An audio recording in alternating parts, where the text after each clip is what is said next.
Mga boss, ito pala ay pangalawang order na Sir Kamado na taga Caloocan, yung ating heavy duty smokeless wood stove.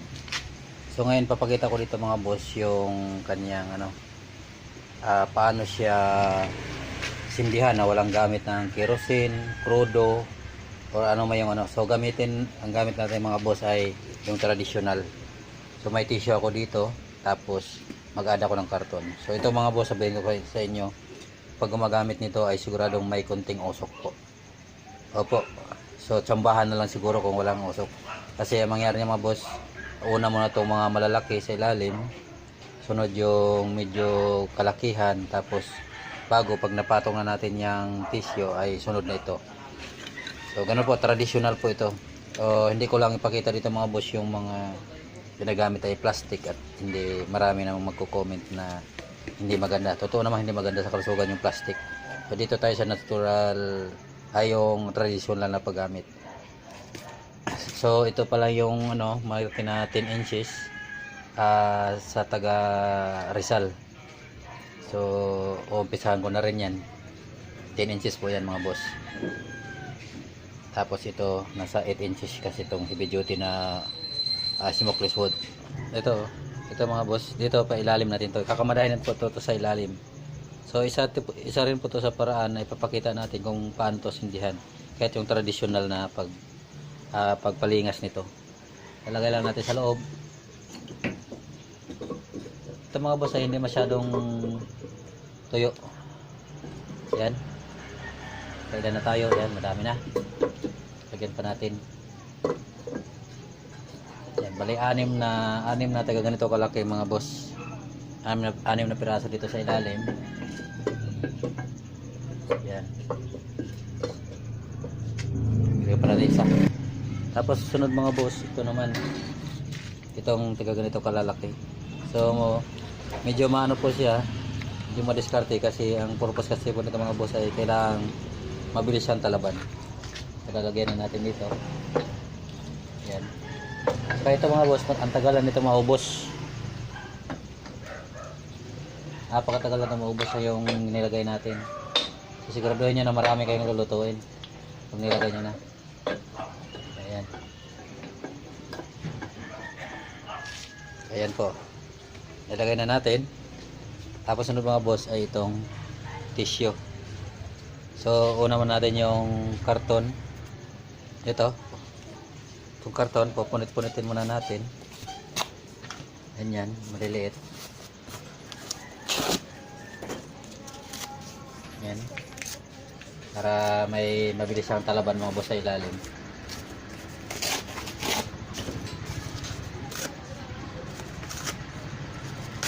Ito man trabaho mga boss, pero matipid to kasi hindi ka nabibili ng gas or ano man. Nakita ko lang itong mga traditional na paggamit. Ayan. Sunod yan mga boss ay ito ng tissue. Ito. No? Ayan, tissue. Ito pala mga boss, may halong konting mantika yan kasi pinapunas ko. Ito to. Pero pag tissue, madali lang mga boss. Tapos bubuksan nyo yung pinakamahina sa blower. Sunod nito mga boss. Yan na. Ilalagay dito. Ayan, umusok yung tissue. Tapos saka pa siya lalagyan dito mga boss. Lalagyan.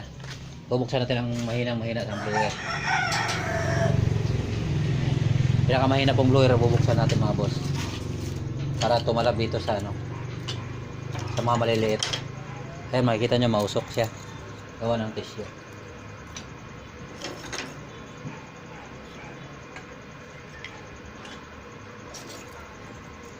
Pero pag umapoy na yung mga boss, wala na po yung usok. So, okay lang ganyang umapaw mga boss. Para yan. So pag ganito ang style nyo na pagsindi, kailangan nyo kailangan nyo ng nasa labas po kayo. Hindi pwede sa loob. So pag tinalaban na yung mga maliit mga boss, unti-unti na yung mawawala yung usok niyan. matrabaho siya pero tipid siya. Hindi mo na kailangan ng mga yan nga gas, kikrodo. Gas po yung kerosene. Ayan po. Tumalab na po siya, wala na pong usok.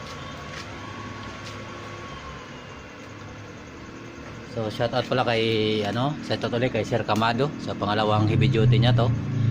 At kung gusto po ninyo na sa mga malapit sa Taga-Caloocan ay pwede niyo bisitahin sa 11 Avenue. Kanyang din. Ayan po mga boss, wala na pong usok yan. Tumalab na. So yan, pag nagbabaga po yan mga boss, unti-unti na yan, tapos kakainin yung sa baba. Kakainin yung sa baba yung mga kahoy na nilagay natin sa ilalim. So tingnan nyo po kung gaano kalakas yan. Ayan mga boss. So hayaan mo natin pabagahin yan. Pero kung nanghinayang kaya gaya ng sinasabi ko ng mga unang vlog, ay pwede nyong salangan na po yan. Basta naipakita ko na dito kung ano yung paano siya sindihan na wala ng mga ginagamit na gas o yung traditional na diskarte. Importante maipakita natin dito para may proof po tayo mga boss. So same din yun, kahit yung mga pang semi heavy duty ay same lang po ang process yan mga boss. So alam ko naman itong mga taga-probinsya ay kayang-kaya nila yan. O sa may mga gusto nito para may ideya sila.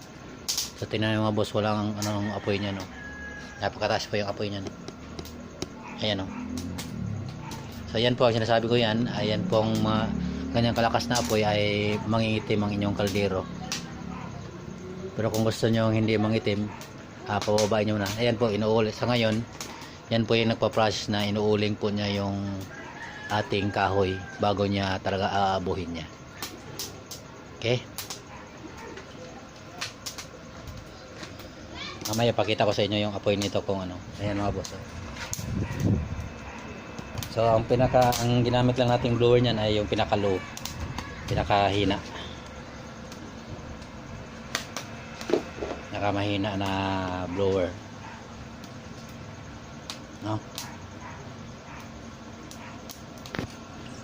So yan po, maraming salamat po sa nagtitiwala at nag-order. Shout out pala kay Sir Noli, yung may-ari niyang 10 inches. Umampisa na natin. Okay po, okay.